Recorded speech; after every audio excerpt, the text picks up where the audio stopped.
Oh, I thought it might be a good time to sort of step back a bit and give a bigger picture of what we've been doing so far and where we're headed, because lately things have been getting pretty detailed, and we've been doing components of components of components and so forth, to the point where I can't put everything on even a board, with 4 sessions.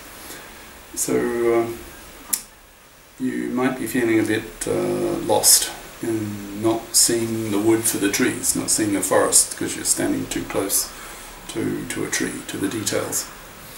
So let me try to recap a little bit and try to paint the bigger picture.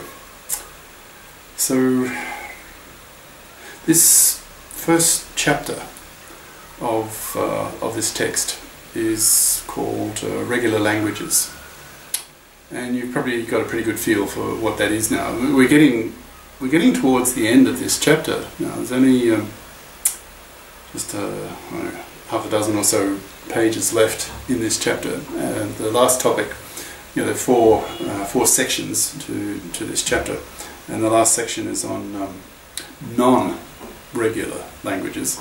So having studied regular languages for the first 3 sections, we have a pretty good idea of what they are now. So you can probably guess pretty readily that a non-regular language, the topic of section 4, 1.4, is those languages that are not recognized by a finite automaton.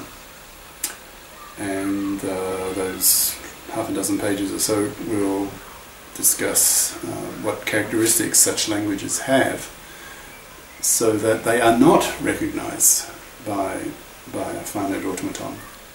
What kind of languages are they? And then the second chapter is on context-free languages, which are another broad category of languages important to computer science. And by the time we've done those two, we now have some pretty hefty tools to get onto the guts, like the real heart of computer theory, which essentially is the Turing machine. That's sort of the essence of theory of computation. The Turing machine, a pad and pencil type theoretical design invented by Turing,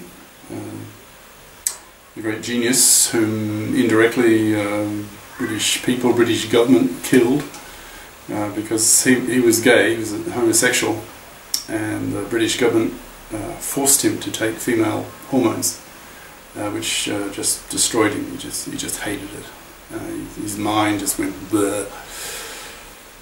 And he suicided, and thus killing one of the greatest computer science minds of the 20th century. What an absolute stupid tragedy.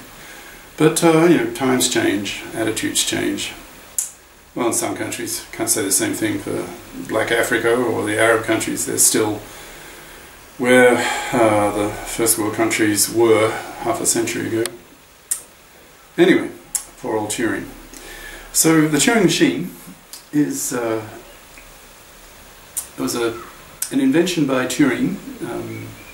Now I'll spend a whole mini course on the history of the development of the concept of the general purpose programmable computer that came out of Turing's idea of the universal Turing machine, but I'm getting ahead of myself a little bit.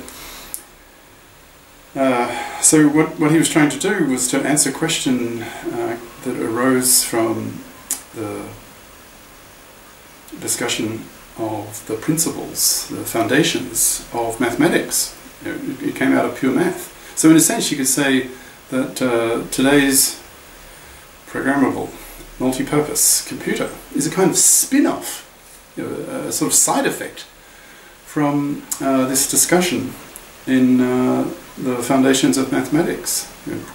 It came out of logic and set theory and Hilbert's challenge to set up a way to ensure, he hoped, that every statement, mathematical statement, would be provable given a certain set of axioms and inference rules. That was his big dream. So this intrigued Turing, so he worked on it, and as a result of that, he invented the Turing Machine, which is a sort of simplified, very simplified computer. But interestingly, it's thought by just about everybody that whatever today's modern computers, supercomputers even, can do, a Turing machine can also do. Maybe a hell of a lot slower, much less efficiently, but in principle it can do just, it has the same level of performance. It can process the same tasks as any modern computer. So in this sense they're equivalent. But because the Turing machine is so conceptually simple, it's very easy to analyze, and therefore you can construct a lot of mathematics, theory of computation, around it, okay? And hence deduce what can and cannot, and what's really interesting is the cannot. What cannot be computed, what cannot be done by a Turing machine. And if it cannot be done by a Turing machine, given the equivalence, the assumed equivalence between a Turing machine and today's modern computers, so if something cannot be done by a Turing machine, then it cannot be done by today's computers. And that's interesting. That's very interesting.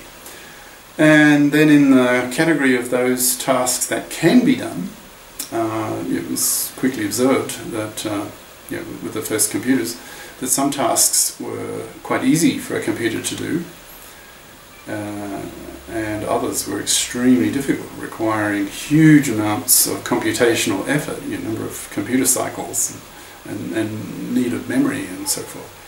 And so another important branch of computer theory is dealing with what's called complexity, which is, I've mentioned this a bit before, on how difficult it is to solve certain kinds of problems. And so these problems that are solvable, that can be done by a Turing machine, and hence today's modern computers, they get categorized into various families according to level of difficulty in solving them. How much effort's involved, how many steps involved. Some explode in the size of the problem exponentially, depending on according to certain parameters that measure the size of the problem, and others can be solved quite easily. Now, the second part, the computability part of the text, part 2, is essentially revolves around the notion of a Turing machine. And Turing went on to notice that he could create a Turing machine that could actually simulate any other Turing machine. And he called that first machine a universal Turing machine, a UTM. And people who read his paper, this is, let's see, 1936, a bit before the Second World War, and a lot of people were inspired by it. They realized that it would probably be practical using current technology then, which was the valve, the electronic valve, the vacuum valve, to implement in concrete terms Turing's vision of a general purpose. That's what a UTM, a universal Turing machine, is. It can do anything that any Turing machine can do. Of course, it cannot do what a Turing machine cannot do. And part of the theory that we will do in part 2 is show you there are problems that a Turing machine cannot do and will never do, and you can prove mathematically that they cannot be solved, which is interesting. Probably the most famous example of that is the Turing halting problem. I won't go into that, what that is, but we'll definitely cover it in the text. Okay, so So these first two chapters in part one are preparatory to give us enough tools to do the main heart of the course, which is, revolves around the Turing machine. And so, hence the notion of languages, and the two chapters devoted to the two main categories of language. One regular, and the other, what's it called again? Context-free. Context-free languages. And I won't explain what that is. I mean, we've got a whole chapter on it. Now, this chapter is one of the longest. It's about, this current chapter, chapter 1, is about 50 pages. There are one or two others of comparable length. Now, there are 10 chapters. They can't all be 50 pages because the length, the theory part of the book is a bit over 400 pages. So this is one of the longer ones. Right? Well, that was a bit of a sort of an overview. Now, where were we? Because we now need several boards. Things are getting more complicated. Now need several boards to explain something. So let's see. So we're talking about DFAs. And one of the important theorems we were discussing was there's an equivalence between a DFA and a regular expression. And I've said this before, so I'll just go over it quickly. For a given language, language just set of strings, it's a regular language by definition if there is a finite automaton that recognizes it. Now, you know the definition of recognize, so I won't go into that. Okay, and that same language can be described by a regular expression. So therefore you suspect that there is what's the word? Connection somehow. In fact, you can put it in the form of a theorem. There's a formal equivalence between, for a given language, the DFA, the deterministic finite automaton, that recognizes it, and the regular expression that describes it. And you can go from the DFA to the regular expression back and forth because they're equivalent. And we're in the middle of proving that now. And it got, it went down, increasing levels of abstraction. More and more details.